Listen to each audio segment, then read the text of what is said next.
നദീതീര ശുചീകരണത്തിൽ പുഴക്കടവ് ശുചീകരിച്ചു. പുലാപ്പറ്റ ലക്ഷ്മിനാരായണ സരസ്വതി വിദ്യാമന്ദിരത്തിലെ വിദ്യാർത്ഥികളും അധ്യാപകരും വിദ്യാലയ സമിതി പ്രവർത്തകരും ചേർന്നാണ് പുലാപ്പറ്റ കോരമൺകടവ് ശുചീകരിച്ചത്. നദീതീര ശുചീകരണ ദിനത്തിന്റെ ഭാഗമായാണ് പരിപാടി സംഘടിപ്പിച്ചത്.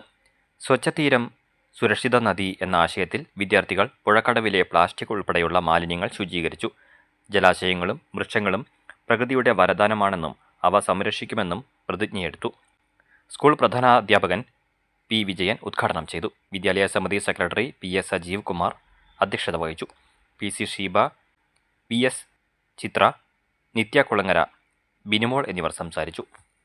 അപ്പോൾ ഇത് ഒരു പ്രതീകാത്മകമായിട്ട് ഇതൊരു ചടങ്ങ് മാത്രമാണെങ്കിലും നമ്മൾ ഈ ഒരു വലിയ കാര്യം ചെയ്യുമ്പോൾ നമ്മൾ വളർന്നു വരുന്ന സമയത്ത് എല്ലാ ജലസ്രോതസ്സുകളെയും നമുക്ക് പുണ്യമായിട്ടുള്ള എല്ലാത്തിനെയും നമ്മൾ ആദരിക്കാനും അതിനെ നിലനിർത്താനുള്ള ഒരു മനോഭാവം നമ്മളിൽ വളർത്തിയെടുക്കാൻ വേണ്ടിയിട്ടാണ് ഇത്രയും വിപുലമായ രീതിയിൽ ഇന്ന് ഈ ദിനത്തിൽ നമ്മുടെ രാഷ്ട്രം മുഴുവൻ ഭാരതത്തിലെ എല്ലാ ഭാരതീയ വിദ്യാനികേതൻ വിദ്യാലയങ്ങളിലും സമുദ്രങ്ങളുള്ള ഭാഗത്ത് സമുദ്രതീരങ്ങൾ ശുദ്ധീകരിക്കുകയും അതേപോലെ തന്നെ അതില്ലാത്ത സ്ഥലങ്ങളിൽ നദികൾ ശുചീകരിക്കുകയുമാണ് ചെയ്യുന്നത്.